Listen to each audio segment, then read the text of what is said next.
Eh, bueno, buenas noches de nuevo.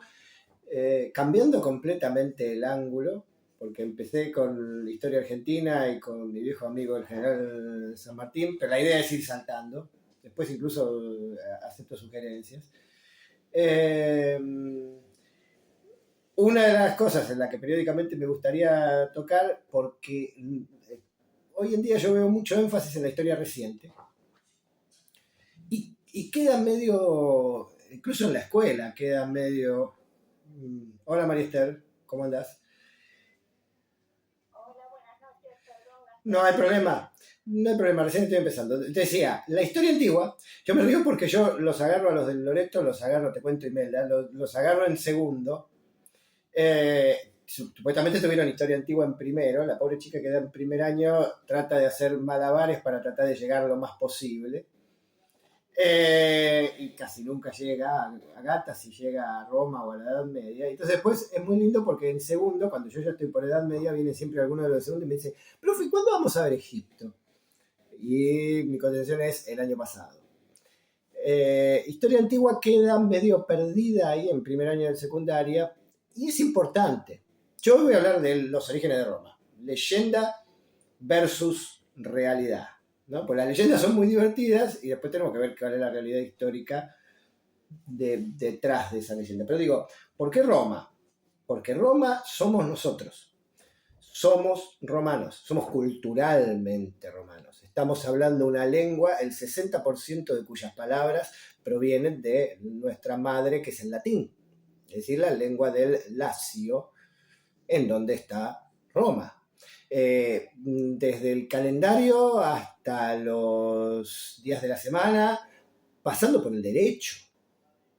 ¿Sí? Yo le digo a los chicos, si alguien estudia abogacía, va a tener una materia, yo tuve dos, que se llamaba Derecho Romano. ¿Por qué? Porque el derecho actual es básicamente el derecho argentino actual, sobre todo en algunas materias como la civil, es derecho romano, a pesar de que han pasado 2000 años. Se ha modernizado, todo lo que ustedes quieran, pero la estructura básica es la del derecho romano. Es decir, nuestra gran herencia cultural es la de el imperio, de la Roma antigua en general, cuya última etapa es el imperio. Entonces, me parece que es un lindo tema para empezar a abordar cosas de la antigüedad. Como dije, yo voy a empezar contando un poco el origen de la ciudad de Roma, desde lo legendario, no solo porque, repito, es divertido, sino porque además sobre el origen de la ciudad de Roma, hay una serie de leyendas, yo ahora voy a mencionar tres en particular, que si bien son leyendas, es decir, no son historia, se sabe que tienen detrás un trasfondo histórico. Es decir, que son leyendas que surgieron a partir de hechos históricamente comprobables. Estamos en el centro de Italia, ¿sí? Estamos en la llanura del Lacio, en latín, Latium, por eso el latín es la lengua del Lacio. A ver si voy a probar el famoso tema de compartir pantalla. Necesito que me confirmen a ver si funciona, porque esto a veces funciona y a veces no. Ustedes deberían estar viendo un mapa de la península itálica. ¿Eso está ocurriendo? Bien, bien, bien, bien. Que es un mapa de la primera expansión de Roma. En realidad, fíjense, acá está Roma, y ahí dice latinos, dice sabinos, y un poco más arriba dice etruscos, y después otros pueblos, umbrios, samnitas, etc.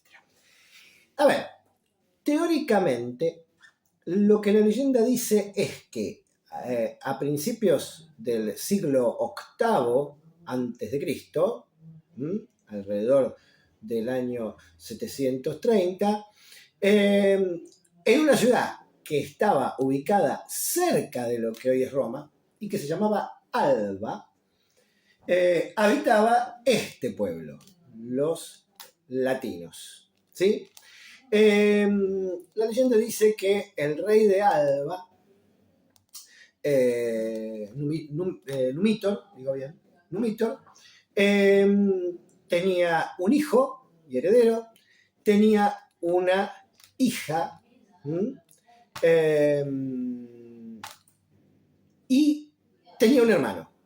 El hermano le da básicamente un golpe de estado, lo derroca a Numitor, usurpa el trono, mata, o sea, destierra a Numitor, mata a su hijo y heredero, a su hijo varón, y a la hija de Numitor, vendría a ser a la sobrina del usurpador, la encierra en un templo, el templo de la diosa Vesta, cuyas sacerdotisas, las vestales, tenían la particularidad de tener que guardar castidad absoluta.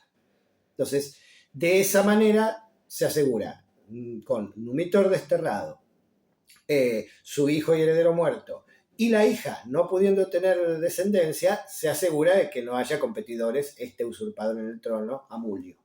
¿Sí? Como en todas las leyendas antiguas, aparece un dios, el dios de la guerra, Marte, que como a todos los dioses griegos y romanos le gustaban mucho las chicas mortales, y entonces, por más que esta princesa ahora era una vestal y por lo tanto no podía tener relaciones con ningún hombre, nada decimos de un dios, tienen relaciones, Marte y la princesa, ella queda embarazada y, como ustedes recordarán, esta es la leyenda más conocida, tienen dos mellizos, que se llaman Rómulo y Remo. El tío, el usurpador, decide deshacerse de ellos, al igual que en varias leyendas antiguas, le pasó lo mismo a Moisés, recuerden ustedes, los abandonan en una cesta en el río que recorre la región y que hoy pasa por el centro de Roma, que es el Tíber. Los abandonan en el Tíber, pero los chicos no mueren. Marte, su padre, se apiada de ellos, los hace llegar a la orilla y envía un animal. Muchos de ustedes recordarán qué animal es el que alimenta a Rómulo y Remo y después se convierte en uno de los símbolos de Roma. ¿Se acuerdan cuál? La loba romana. Rómulo y Remo son amamantados por una loba, son después recogidos por un pastor que los cría. La hago corta, de grande se enteran, estos chicos se enteran de su origen y entonces con un grupo de pastores arman una especie de ejército, se dirigen a Alba, derrotan y matan a su tío Amulio el usurpador y reponen en el trono a su abuelo Numitor. ¿Quién les hace un regalo como recompensa? El regalo que les hace es una porción de territorio en la ribera del Tíber, del río Tíber, un lugar donde hay unas famosas 7 colinas, como pequeños montes, y ahí fundan, junto con su grupo de seguidores, Rómulo y Remo. De hecho, la leyenda da una fecha. Es el 21 de abril del 753 a.C. Ahí empezaba la cronología romana. Los romanos en realidad contaban los años desde ahí. O sea, Cristo habría nacido en el 753 ab urbe condita, se diría en latín, o sea, 753 desde la fundación de la ciudad. Recordarán ustedes que el elegido como primer rey de Roma es Rómulo. Esto genera la envidia de su hermano Remo. Hay una pelea en la que Rómulo mata a Remo. Y se convierte entonces sí en el no solo en el fundador, sino en el primer rey de Roma. Esa es la leyenda probablemente más conocida, la que ustedes pueden ver, por ejemplo, hoy en día todavía en muchos símbolos. Yo siempre le comparto a mis alumnos este símbolo, que es el del club. ¿Ven? Este es el del club Roma. uno de los clubes de fútbol más importantes de Italia, que tiene la loma, acá se ve la loba romana y a los bebés Rómulo y Remo siendo amamantados. Ahora bien, esa es la parte más conocida de la leyenda, pero en realidad esta leyenda de Rómulo y Remo está vinculada con otras dos más. Es menos conocida la del rapto de las Sabinas. ¿Qué pasa? Usted acaba de fundar una ciudad. La ha fundado Rómulo, dice la leyenda, con un grupo de jóvenes, todos varones, amigos y seguidores de Rómulo. De hecho, invitan a la ciudad básicamente a todo el que está suelto ahí en el centro de Italia, incluido gente de reputación un poco dudosa. Pero tiene un inconveniente, son todos hombres. Se no puede mantener una ciudad sin mujeres. La leyenda dice que invitan entonces a una fiesta, ¿sí?, en honor de los dioses a sus vecinos de una ciudad que estaba ahí cerquita. Ojo, le llamaban ciudades, eran pueblitos comparado con lo que hoy llamamos ciudades, ¿no? Invitan a la gente de un pueblo al lado, los sabinos, a que vengan a esa celebración en honor de los dioses. Hay una gran fiesta. Los romanos se encargan de que los sabinos se emborrachen completamente hasta quedar totalmente dormidos. Los romanos, en cambio, se cuidan de hacer como que tomaban vino y no lo tomaban, de modo que los romanos están sobrios, los sabinos están completamente borrachos, y la leyenda dice que lo que hacen los romanos es robarse a todas las jóvenes sabinas. Esto se conoce como el rapto de las sabinas. Estas leyendas además muestran un cierto subsuelo cultural. Observen ustedes, no está mal visto, y sobre todo en el momento en que estas leyendas se terminan de armar, que es ya cuando Roma es en los últimos años de la República. Se considera como casi una cosa heroica que los romanos se hayan robado a todas las mujeres de un pueblo vecino. Pero lo más lindo de la leyenda del rapto de las Sabinas es que, naturalmente, cuando los sabinos se recuperan y se encuentran con que les han sacado a todas sus mujeres jóvenes, obviamente le declaran la guerra a Roma. Arman su ejército, se dirigen hacia Roma. Los soldados romanos, con Rómulo a la cabeza, les salen al encuentro. Pero se produce un hecho notable, según la leyenda. Alguien se interpone y evita la batalla entre romanos y sabinos. Ese alguien son las mujeres, que en ese interín se habían convertido en esposas de los habitantes de Roma. Y entonces, según la leyenda, le dicen a los sabinos: no matéis a nuestros esposos, y a los romanos le dicen: no matéis a nuestros padres y hermanos. Supuestamente esto hace que todos depongan las armas y firmen un pacto básicamente de alianza entre los romanos y los sabinos. Noten ustedes que yo ya nombré entonces a la ciudad de Alba, nombré a la ciudad, a los sabinos, a Sabinia, y a Roma.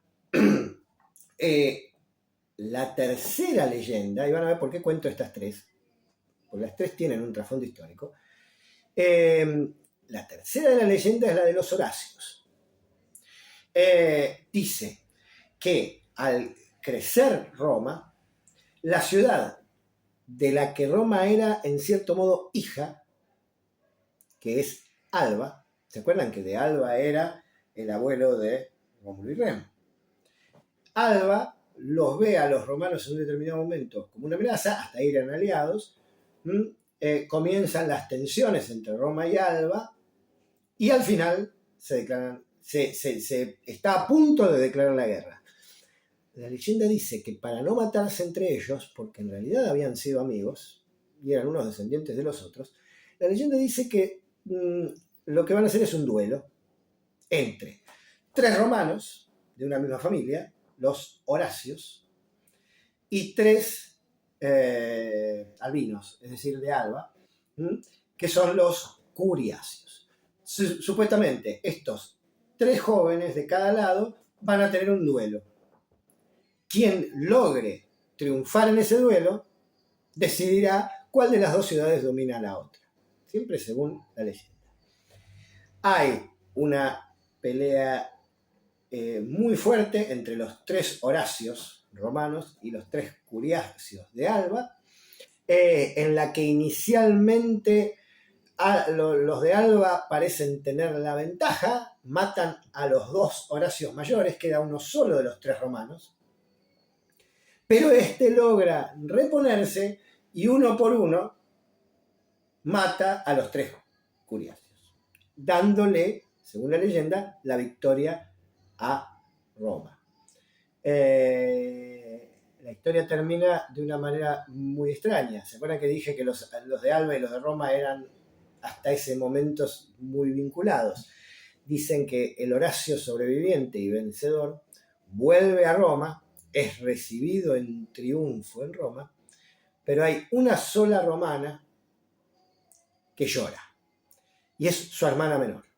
¿Por qué? Porque su hermana menor, la hermana de los Horacios, estaba prometida con uno de los Curiacios. Era la novia, básicamente, y futura esposa de uno de los Curiacios que habían sido muertos. Entonces, cuando ve llegar al hermano solo y con todas las ropas ensangrentadas, se da cuenta de que su hermano ha matado a su prometido y se pone a llorar. El Horacio, vencedor y sobreviviente, se pone tan loco al ver que su hermana llora que se abalanza sobre ella y la mata, al grito de «así perecerá el romano que llore la caída del enemigo». Los romanos, que tenían leyes, aún a pesar de su triunfo, condenan a muerte por este crimen al vencedor, que se salva, sin embargo, se le conmuta la pena de muerte porque quien lo pide de rodillas ante el pueblo romano, que se lo perdone, es el padre de los 4, de los 3 Horacios y de la chica. Un anciano que pide de rodillas ante el pueblo que se perdone a su único hijo sobreviviente. Noten ustedes de nuevo el tema de la intervención de las mujeres, pero la intervención de las mujeres en cuanto a esposas o futuras esposas, ¿sí? Que va a ser muy típico de las sociedades antiguas y particularmente de la sociedad romana, donde la mujer era respetada, pero era respetada en cuanto madre y esposa, sobre todo las mujeres de las grandes familias. Hasta ahí la leyenda. ¿Algo de esto que yo dije es histórico? La leyenda no. ¿Existió Rómulo? No, la verdad es que no. ¿Qué es lo que hay, sin embargo, detrás? Porque si algo aprendieron los historiadores y los arqueólogos a partir del siglo XIX es que estas leyendas no son meras invenciones. Algo hay detrás, algo hubo que sucedió realmente y que después se fue contando de padres a hijos, se le fueron agregando detalles legendarios y al cabo de siglos terminó toda esta historia literaria que yo les acabo de contar a ustedes. Lo que hay de verdad es que en esa zona donde está hoy la ciudad de Roma, donde están las 7 colinas de Roma, se formaron, y muy probablemente en el propio siglo VIII, es decir, la fecha 753 a.C. de fundación de Roma, se cuestionó durante mucho tiempo y hoy en día los historiadores dicen que si bien no podemos afirmar 21 de abril de 753, sí podemos estar bastante seguros de que Roma surgió a mediados del siglo VIII, o sea que esa fecha no está tan fuera de la historia como en algún momento pareció. ¿Sí? Sí estamos a mediados del siglo VIII, estamos en la región del Lacio, ahí habitan los latinos, que son los primitivos habitantes de Roma y que en la leyenda están representados por la ciudad de Alba. Ahí hay un primer grupo, pero en realidad va a haber 3 grupos metidos ahí. Roma surge, y esto lo han confirmado las excavaciones arqueológicas y los testimonios escritos, algunos de los cuales llegan desde esa época, que Roma surge de la unión de 3 pueblos, de los cuales 2 yo ya he mencionado. Uno son los latinos y el otro son los sabinos.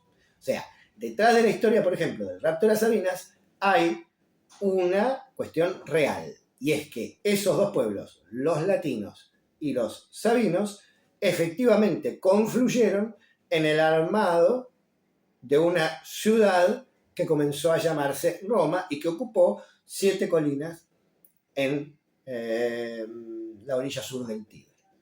O sea que probablemente no haya ocurrido como la leyenda lo dice, pero ven que la leyenda menciona una fusión entre 2 pueblos. ¿Sí? Bueno, esa fusión es históricamente cierta, casi con total seguridad. Y hay un tercer actor que todavía no he mencionado, que son los etruscos, que habitaban yo diría, la región al norte del Tíber. ¿Sí? Si vuelvo a mi mapita de hace un rato, a ver si lo puedo mostrar nuevamente, vuelvan a fijarse, ¿sí? Acá está Roma, ¿ven? Latinos y sabinos. Esta es la fusión básica de 2 pueblos que genera el nacimiento de Roma. Ahora, el pueblo fuerte de la región está hacia el norte, y es este que se menciona acá, que son los etruscos. Ahí entra de nuevo lo legendario. Supuestamente, durante los primeros 250 años de historia de Roma, es decir, si vamos a la leyenda, tengo que mencionar 2 fechas. La fundación de Roma, ¿sí? 21 de abril del 753 a.C., hasta el 509. 509 a.C. ¿Sí? Es decir, cuando está terminando el siglo VI antes de Cristo. Que es el periodo que los romanos llamaban de la monarquía. Roma, durante esos 250 años, según la leyenda, y es muy probable, repito, que las fechas estén relativamente cercanas, Roma, durante esos 250 años, es gobernada por un rey.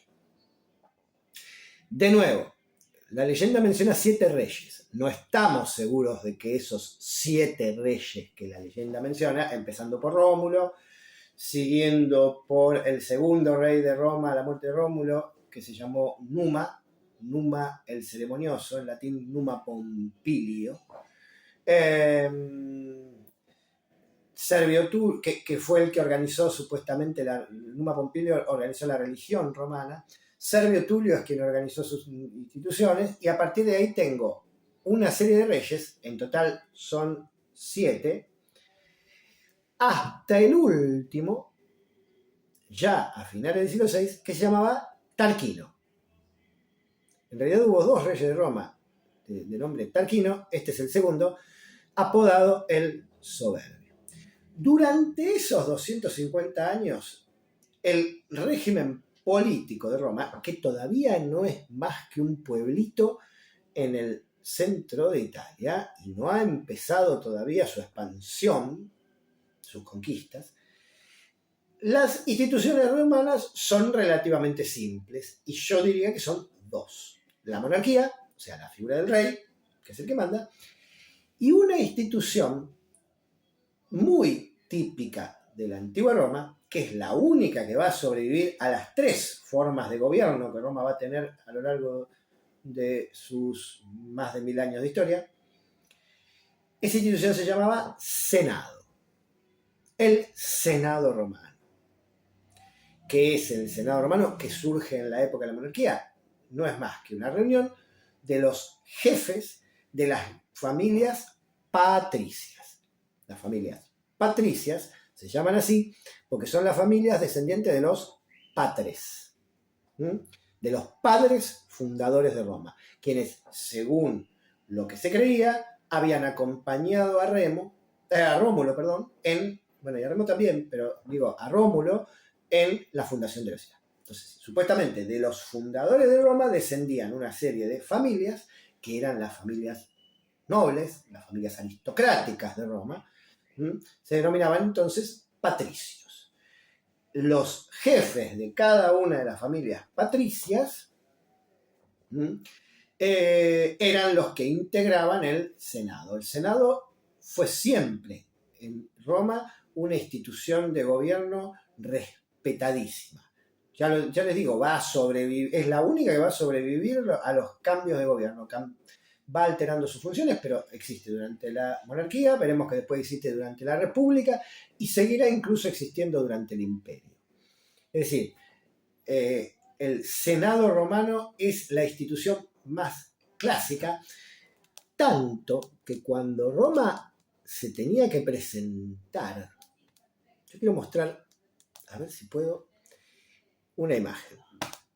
Vuelvo al fútbol y vuelvo al Club Roma actual. Hace unos años, el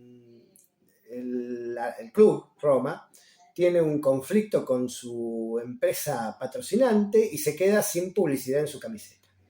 Entonces, para ese campeonato, la Roma saca una camiseta, que quiero ver si puedo mostrarles. A ver si se ve.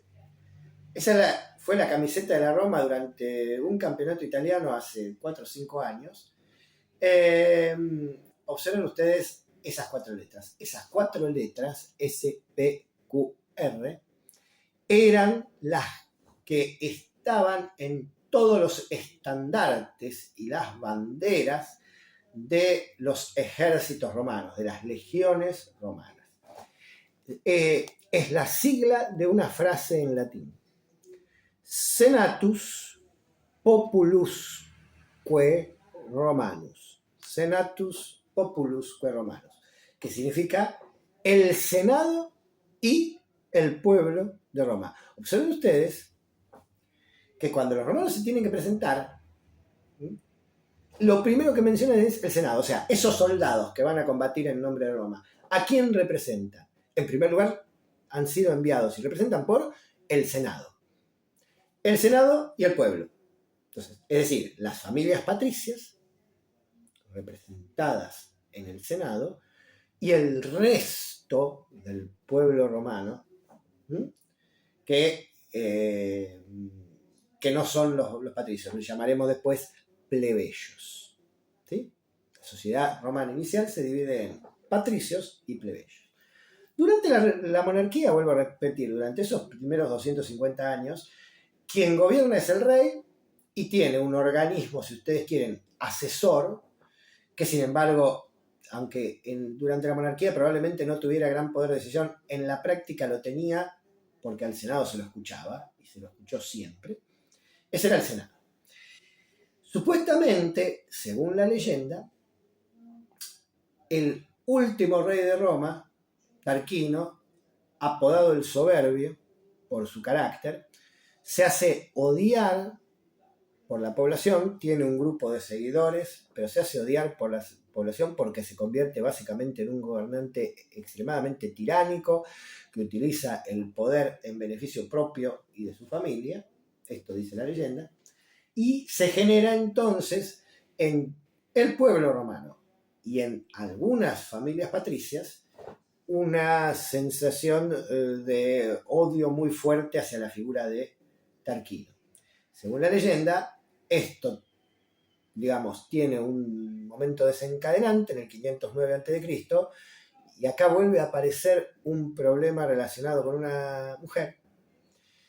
Supuestamente el hijo y heredero de Tarquino viola a la hija de una de las grandes, de uno de los patricios. Esto, que se llamaba Virginia, esto genera una entre el pueblo y los patricios, que termina con el destierro de Tarquino. ¿Sí? Tarquino es desterrado, ¿sí? Y desde fuera de Roma, y aliado con los etruscos, según la leyenda, intenta varias veces atacar Roma y volver a tomar el poder, siendo todas esas veces derrotado por los romanos, acaudillados por un patricio llamado Brutus. En realidad, antecesor del Brutus que después, siglos después, matará a César, a Julio César. De nuevo, esta es la leyenda. Resulta que hay bastantes pruebas de que toda esa región, incluida Roma, en algún momento de los siglos 7 y 6, fue invadida, fue ocupada por los etruscos. Es decir, lo más probable es que ese pequeño pueblito llamado Roma haya sido dominado por los etruscos y que lo que hubo hacia finales del siglo VI, en torno a ese año 509, algunos historiadores lo traían más acá, hacia el 450, pero hoy hay algunas pruebas de que la fecha, vuelvo a repetir, no está tan mal. Quizá no fue exactamente el año 509, pero fue por ahí. Lo que hubo es una rebelión contra los etruscos. ¿Sí? Y de hecho, en algunas excavaciones que se han hecho en ciudades etruscas, se encuentra, por ejemplo, algunas tumbas y en una de ellas aparece, varias de ellas aparecen los nombres de una familia que se llama Tarquinia.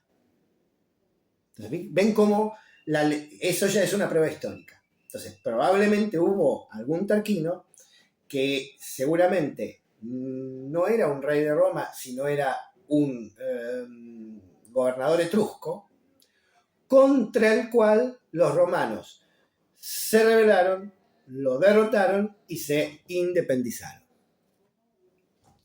Y ahí establecieron lo que la leyenda dice que establecieron, que es una república.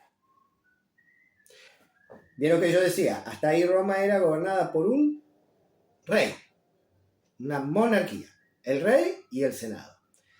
La leyenda dice, y en realidad esto ya es mucho más histórico, que tras esa rebelión contra Tarquino, los romanos, sobre todo las familias patricias romanas, juraron no volver a tener un rey. Es decir, no volver a tener un gobernante único. No volver a concentrar el poder en una sola persona. Para evitar que se convirtiera en un tirano. Y entonces crearon una serie de magistraturas. Esto es lo que se conoce como la República Romana. Fíjense que el término república, que todavía hoy usamos, estamos en algo llamado República Argentina, ¿ven? La herencia romana está por todas partes.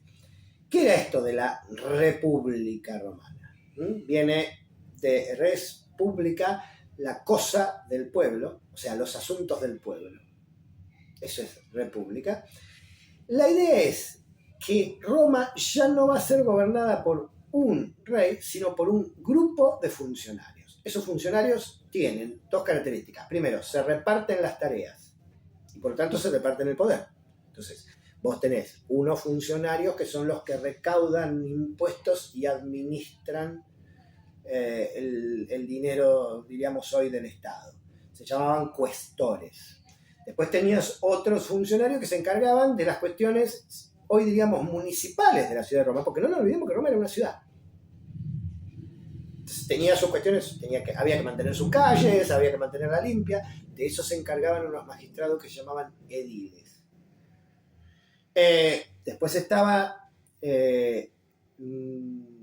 varios otros tipos de magistrados y después estaban los dos jefes, las magistraturas máximas, que eran los cónsules. Un cónsul, si usted quiere, un cónsul romano era básicamente algo así como un presidente de la República actual, pero con una particularidad. Eran dos. Se elegían anualmente, se elegían en asambleas populares, como todas las magistraturas, y eran dos. Es decir, es como si ahora en vez de un presidente tuviéramos dos. ¿Esto por qué? Y básicamente porque la idea es, se tenían que poner de acuerdo los dos para gobernar. Perdón. El poder no estaba concentrado en una sola persona. ¿Sí? Porque la idea es, si concentramos el poder en una sola persona, esa persona tarde o temprano se va a convertir en un tirano. Entonces, la idea es, los cónsules se tenían que poner de acuerdo para gobernar. Y uno no podía tomar decisiones sin la conformidad del otro. Entonces, una vez por año elegían 2 cónsules. Y además una vez por año. Y la idea era que todos los años cambiaran. Tú podías reelegir, pero la idea es, no son siempre las mismas personas. Más aún, había un tipo de magistrados muy notables que se llamaban censores. El censor, de ahí viene la palabra censura, que hoy en día tiene una connotación bastante negativa. Para los romanos el censor era la autoridad moral de la ciudad. Los censores eran los que controlaban básicamente la moralidad pública. Que no hubiera escándalos, que no hubiera ciudadanos que públicamente alteraran el orden jurídico y moral. ¿Sí? Hubo algunos censores muy famosos. En algún momento hablaremos de Catón. ¿Sí? Entonces, la idea es, repartimos el poder entre toda una serie de funcionarios que se llaman magistrados, y por eso esto ya no es una monarquía. Esto es ahora la República Romana. Roma todavía es una ciudad. Roma todavía es solo una ciudad. Es decir, es una ciudad-estado. Clásica institución de la antigüedad. Recuerden ustedes, en el caso de los griegos, esto era normal. Yo siempre le explico a mis alumnos, porque esto a veces se pasa por alto, pero hay que detenerse en eso. Hoy en día vivimos en lo que se llama un Estado nacional. Es decir, si ustedes piensan en la República Argentina, es un territorio, dentro de él hay 47 millones de personas y un gobierno que establece leyes. Y dentro de ese territorio hay diversas ciudades. No era así en muchos pueblos de la antigüedad, no fue así en Grecia. ¿Se acuerdan de las polis griegas? Cada una era una ciudad-estado, una ciudad que se gobernaba a sí misma en forma independiente de las demás. Bueno, esto era Roma. Roma era una ciudad-estado. Entonces, Roma es todavía, cuando se inicia la República, es una ciudad en el centro de Italia, orilla del Tíber, con este nuevo sistema de gobierno que asegura que nunca el poder se concentre en una sola persona. En realidad, nunca no. Ojo, los romanos eran gente práctica. Juraron no poner nunca el poder en manos de una sola persona, excepto en emergencias. ¿Qué pasaba cuando Roma tenía que encarar una guerra muy notable o tenía una amenaza externa? Porque Roma también fue atacada por los pueblos vecinos. Entonces, por ejemplo, cuando había una emergencia como esa, ¿qué hacían los romanos? Concentraban todo el poder en una sola persona. Y esa persona tenía un nombre que a ustedes le van a sonar. Ese funcionario, ese magistrado, que asumía todo el poder, se denominaba dictator. Un dictador. ¿Sí? La palabra dictador viene de Roma. Los romanos, en casos de emergencia, nombraban un dictador y le daban todo el poder. Eso sí, por 6 meses. Ni un día más. Las normas de la República establecían que no se podía ser dictador de Roma más que por exactamente 6 meses. Concluían los 6 meses y el dictador se convertía automáticamente en un ciudadano más. Noten ustedes que esto le ponía un límite bastante importante a cómo ese tipo ejercía el poder. Porque sabía que tenía todo el poder, iba a ser obedecido, podía usarlo como quisiera, pero que 6 meses después se convertía en un ciudadano común y corriente y que podía, por ejemplo, ser juzgado por sus hechos. Voy a nombrar un dictador muy famoso que dio nombre a una ciudad de los Estados Unidos. ¿Vieron que en Estados Unidos hay una ciudad que se llama Cincinnati? Quinquinato fue un dictador romano, fue 2 veces en su vida dictador. Ahora, Quinquinato representaba justamente el ideal de la República Romana. Es decir, un tipo de familia patricia, dueño de campos, pero que trabajaba en el campo junto con sus seguidores, con su familia y sus esclavos, ¿sí? A quien, en caso de emergencia, los romanos nombraron dictador 2 veces. La primera vez, dice la leyenda, ante una amenaza de invasión de un pueblo cercano, los Boscos contra Roma, lo nombraron dictador por 6 meses. Dicen que Cincinato logró derrotar al enemigo en 6 días. ¿Y saben qué hizo después de los 6 días? Según una historia que creo es legendaria. A los 6 días devolvió el poder, aunque podía haberlo usado durante 6 meses más. Por eso quedó en la historia como el símbolo de las virtudes republicanas, y cuando los norteamericanos, a principios del siglo XIX, fundaron una nueva ciudad, le pusieron ese nombre. Ciudad de Cincinnati. Cincinnati. ¿Ven? Entonces la idea es, no concentramos el poder. Durante la República Romana no concentramos el poder en una sola persona, excepto en caso excepcional, en que nombramos un dictador, pero solo por 6 meses. Este sistema de gobierno a los romanos les dio un excelente resultado. Durante la República es cuando Roma comienza a expandirse, y tengo que volver por tercera vez a mi mapita, ¿sí? Durante la República es cuando Roma comienza. Fíjense que en el mapa, a ver si lo puedo colocar, en el mapa está marcado con distintos colores, del más claro al más oscuro. Fíjense, primero dijimos latinos, sabinos y etruscos. Estos 3 pueblos son los originales. Luego se expande, venciendo a los umbrios y a los samnitas, se expande hacia todo lo que es el centro de la península itálica. Finalmente los romanos conquistan el sur de Italia. ¿Vieron que Italia es como una bota?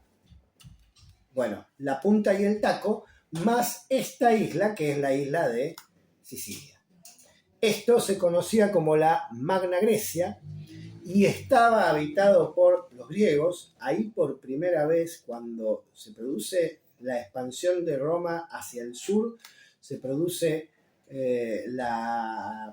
el primer choque entre romanos y griegos, en el cual los romanos se enfrentaron a un famosísimo general griego, Pirro, que actuó ahí en el sur de Italia. Es muy famoso Pirro, uno de los más grandes estrategas de la antigua Grecia, un gran general, que derrotó a los romanos, ¿sí? Pero lo hizo a tal costo. No sé, alguna vez yo no se usa tanto la expresión victoria pírrica. Obtener una victoria pírrica viene justamente de las guerras entre romanos y griegos en el sur, donde los griegos estaban comandados por el general Pirro. Pirro derrotó 2 veces a los romanos. Las 2 veces que los derrotó le costó tanto, en términos de pérdidas de hombres, de material bélico, que después de esa segunda supuesta victoria de Pirro sobre los romanos, alguien lo felicitó a Pirro y Pirro le dijo: otra victoria como esta y estoy perdido. De ahí queda la expresión victoria pírrica, como decir, obtuve una victoria, pero no solo no me sirve, sino que estoy peor que antes. Efectivamente, al final los romanos triunfaron sobre los griegos en el sur de Italia y se expandieron hacia el sur. Y por último, también hacia el norte, hacia los Apeninos. Cuando Roma se expande hacia el sur, y vuelvo al mapa, cuando Roma se expande hacia el sur y toma partes de la isla de Sicilia, que es esta, ¿sí? Esa isla que está junto a la punta de la bota romana, Es como si Italia fuera una bota que está pateando a una piedra, la piedra que está pateando es la isla de Sicilia. Enfrente está África. Y en África hay una ciudad. Yo hoy no voy a llegar, en alguna otra charla que hagamos sobre Roma, es muy interesante que cuando Roma se extienda hacia el sur, chocará necesariamente por el control del mar Mediterráneo con esta ciudad africana que está acá y que se llamó Cartago. Voy anticipando que las tres guerras, los romanos las llamaron guerras púnicas, porque a los cartagineses les llamaban punos. En esas tres guerras púnicas se jugó el futuro de Europa, y yo diría el futuro cultural de Europa hasta hoy. Una derrota de Roma frente a Cartago hubiera cambiado totalmente la historia de Europa y con ella la historia del mundo. Ese enfrentamiento entre Roma y Cartago va a ser clave. Y la victoria romana en las guerras púnicas es lo que a Roma la va a hacer explotar a nivel conquistas territoriales hasta llegar a conformar ese enorme territorio que llamaremos Imperio Romano. Pero fíjense las fechas, acá hay varias fechas. La primera expansión a principios del siglo IV a.C., después varias en el siglo III. Ya cuando acá se menciona en el año 222 a.C., estamos ahí al borde de las llamadas guerras púnicas. ¿Ven? Acá tenemos esa primera expansión del territorio, que es cuando los romanos logran el control de lo que hoy llamamos Italia. Dos palabras antes de concluir. Yo he hablado de las instituciones de gobierno de la República Romana. Digo dos palabras respecto de su cultura. Los romanos hablan una lengua, el latín, que escriben con unas letras que en realidad le roban a los griegos. Los romanos eran básicamente tipos prácticos. Nunca fueron grandes filósofos, a diferencia de los griegos. Y toda la filosofía que tuvieron los romanos, en realidad la tomaron de los griegos. Gran parte de la cultura, incluso la religión politeísta de los romanos, terminó siendo influenciada por los griegos. Y hoy en día uno ve que por cada dios griego hay un equivalente romano básicamente con la misma idea. Es decir, el Zeus de los griegos es el Júpiter de los romanos. Su esposa es Juno para los romanos. El Ares de los griegos, dios de la guerra, es Marte. La Afrodita de los griegos, la diosa del amor, se transforma en Venus. Y así sucesivamente. Esto en realidad fue un desarrollo tardío. La primitiva religión romana no era tan así. Y se fue modificando por influencia de los griegos. Entonces, lo que hay que decir es, la influencia filosófica y religiosa sobre los romanos la tuvieron los griegos, principalmente. Porque, repito, los romanos eran ante todo tipos prácticos. Eran excelentes como guerreros, lograron armar una fuerza militar formada por los propios ciudadanos romanos, que son las llamadas legiones. Las legiones estaban formadas por ciudadanos, es decir, no eran soldados profesionales. Era una especie de servicio militar obligatorio el que había en Roma, donde el ciudadano que habitualmente tenía su propio trabajo y sus propias tareas, en tiempos de guerra se convertía en soldado. ¿Sí? Entonces, eso eran las legiones romanas. Y una última cuestión que no puedo dejar pasar. Hablé del derecho. Durante la República se van a poner las bases de uno de los grandes legados, como dije, de Roma, que es el derecho. Esto empieza con las luchas que se dan en la República Romana entre patricios, que dijimos eran la nobleza, y los plebeyos, que eran el resto de la población. Durante nada menos que 250 años hay una serie de guerras civiles en Roma en las que los plebeyos exigen derechos, exigen igualdad jurídica con los patricios, exigen poder llegar a las magistraturas que inicialmente estaban reservadas solo a los patricios, exigen cada vez y logran cada vez más poder. Una de las primeras cosas que los plebeyos exigen es que las leyes se pongan por escrito. ¿Por qué? Porque los jueces eran patricios y en todo conflicto entre un patricio y plebeyos tendían a inventarse normas supuestamente recibidas por costumbre que siempre favorecían a los patricios. Entonces, fíjense qué detalle. Ahí aparece una ley, lo que llamó la ley de las 12 tablas, llamada así porque se escribieron en 12 tablas de madera. ¿Cuál era la idea? Y es una buena cosa para terminar. La idea de una ley escrita y clara es garantía de derechos para todos. Entonces, los plebeyos, una de las primeras cosas que exigen y logran es que la ley se ponga por escrito. A partir de ahí surge una gran tradición jurídica que se va a desarrollar durante toda la República y todo el Imperio y que dio lugar a algo que ya nombré, que es el derecho romano.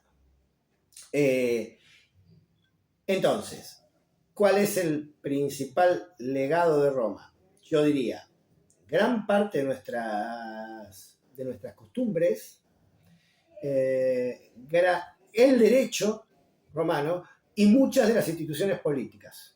Yo hoy justo a la mañana, contándole esto a mis alumnos de segundo año, ponía un ejemplo. Una de las conquistas de los plebeyos, y con esto juro que cierro, fue la creación de una magistratura, los tribunos de la plebe. Un tribuno de la plebe era un representante de los sectores más populares, más pobres de Roma, al que se le da derecho de veto. ¿Qué es vetar? La posibilidad de frenar cualquier decisión del Senado o de los magistrados. ¿Se ven que hoy en día todavía se usa la expresión poder de veto? El presidente tiene poder de veto sobre los proyectos de ley. Eso surge en la antigua Roma. Entonces, sería larguísimo contar todas las cosas que inventaron los romanos, en general cosas de tipo práctico, vuelvo a repetir, no filosóficas, cosas de tipo práctico que todavía hoy, 2000 hasta 2500 años después, seguimos utilizando. En algún momento vamos a retomar, les puedo asegurar que es muy interesante el tema este de las guerras púnicas. Ahí aparecerá un personaje cartaginés muy famoso, Aníbal, el general Aníbal, que estuvo a punto de derrotar a los romanos y no lo logró. Y después de las guerras púnicas aparecerá una serie de conflictos internos y de guerras civiles que llevan al surgimiento de un liderazgo político muy fuerte, que es el de Julio César. O sea que en algún momento que yo retome Roma, tengo que hablar de las guerras púnicas y tengo que hablar de la figura de Julio César, ya cuando llegamos al siglo I a.C. Cierro. Entonces, que quede esto. Leyendas, pero leyendas que tienen un trasfondo histórico. ¿Sí? Gracias por ver este video. Si te gustó, podés comunicarte conmigo para unirte a las próximas reuniones, donde esperamos mejorar tanto en los aspectos técnicos como en la posibilidad de más interacción y de diálogo, preguntas, respuestas o lo que vaya surgiendo. Este es mi trabajo, soy docente, me gusta lo que hago, pero también es mi medio de vida, así que en la medida de tus posibilidades podés hacer algún tipo de aporte a este alias que ves en pantalla y así me permitirás seguir con este trabajo. Muchísimas gracias y nos vemos pronto.